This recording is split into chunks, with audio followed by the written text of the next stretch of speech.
kò sí nípamọ́ rárá. The will of God. Ìfẹ́ Ọlọ́run. When you talk about the will of God, Nígbà tí a bá sọ nípa ìfẹ́ Ọlọ́run. the will of God is boldly written in the scripture.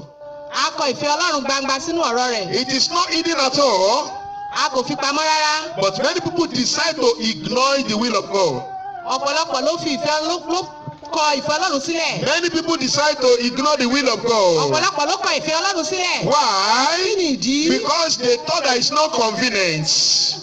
It's not convenient. Wọ́n rò pé kò rọrùn fáwọn. So they want to do the one that is convenient for them. Wọ́n fẹ́ ṣe eléyìí tí ó rọrùn fún wọn. So they ignore the will of God in the Bible. Wọ́n wá fi ìfẹ́ Ọlọ́run wọ́n kọ sílẹ̀ nínú Bíbélì. And this is why many people have gone astray away from God. Torí bẹ́ẹ̀ ni ọ̀pọ̀lọpọ̀ ti ṣìnà kúrò ní ọ̀dọ̀ Ọlọ́run. The will of God Ìfẹ́ Ọlọ́run. is to love God with everything within Òun you. ni láti nífẹ̀ẹ́ Ọlọ́run pẹ̀lú gbogbo ohun tí ó wà nínú wa. The will of God Ìfẹ́ Ọlọ́run. is to do the will of God every Òun ni ká time. máa ṣèfẹ́ Ọlọ́run ní gbogbo ìgbà. The will of God Ìfẹ́ Ọlọ́run. is to depart from your Òun sin. láti kúrò nínú ẹ̀ṣẹ̀ wa. The will of God Ìfẹ́ Ọlọ́run. is not to commit sin deliberately. Òun láti má mọ̀ọ́mọ̀ òdìdí máa dẹ́ṣẹ̀. The will of God Ìfẹ́ Ọlọ́run. is to love God with all your heart, with all your Òun mind. láti nífẹ̀ẹ́ Ọlọ́run pẹ̀lú gbogbo ọkàn wa pẹ̀lú gbogbo àyà wa. The will of God Ìfẹ́ Ọlọ́run. is to serve God either it's convenient or Òun not. láti sin Ọlọ́run bí ó rọrùn tàbí kò rọrùn. But it is unfortunate Ó wá yani lẹ́nu. that many people choose to do their own will. Ọ̀pọ̀lọpọ̀ ló yàn láti ṣèfẹ́ ara wọn. It is not the will of Ó God ń ṣèfẹ́ Ọlọ́run. to continue to live in Láti sin. máa gbé nínú ẹ̀ṣẹ̀. It is not the will of Ó ń God ṣèfẹ́ Ọlọ́run. to be praying and at the same time to be backbiting people. Láti máa gbàdúrà lẹ́nu ní bákan náà kó sì máa sọ̀rọ̀ ènìyàn lẹ́yìn. It is not the will of Ó ń God ṣèfẹ́ Ọlọ́run. to be fasting and yet you have bitterness and you have hatred against people. Láti máa gbàwẹ̀ láti máa ní ìbínú ṣùṣù àbí ìkorò sí ẹnìkejì rẹ. Ìkórìíra.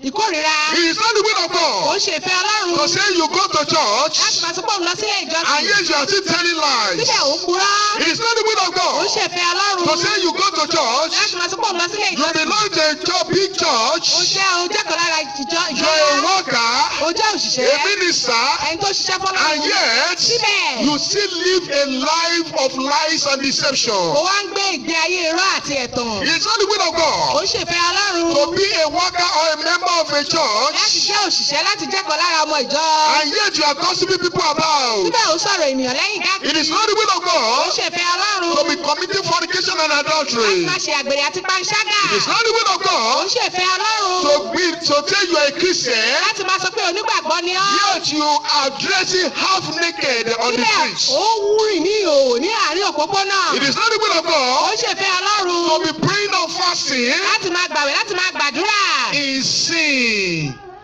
Ẹ̀ṣẹ̀ ni nínú ẹ̀ṣẹ̀ ni.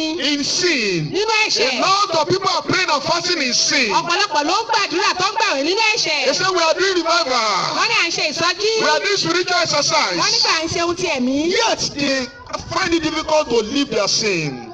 Síbẹ̀ wọ́n rí pé bí ohun tí ó le láti máa. It is not the will of Ó God ń ṣèfẹ́ Ọlọ́run. to be going to church, Láti máa lọ sílé ìjọsìn. carry Bible, Gbé Bíbélì. and you cannot forgive people that offend you. O ò lè dáríjì ẹni tó bá ṣẹ̀ ọ́. It is not the will of Ó ń God ṣèfẹ́ Ọlọ́run. to be causing problem everywhere in the church, in the society, everywhere you are. Láti máa fa wàhálà ní gbogbo ibi tí o bá wà. It is not the will of God at all. Ṣèfẹ́ Ọlọ́run. It is not the will of Ó God ń ṣèfẹ́ to Ọlọ́run. continue to wallow in your sin and you are not ready to depart. Láti máa tẹ̀síwájú láti máa rìn nínú ẹ̀ṣẹ̀ rẹ kó má sì tẹ̀síwájú. If you want to belong, you want to reign with Jesus in eternity, Tó bá wá fẹ́ jọba pẹ̀lú Ọlọ́run ní ayérayé. you must begin to do His will Ó now láti máa ṣèfẹ́ rẹ̀ báyìí. as they are doing His will in heaven.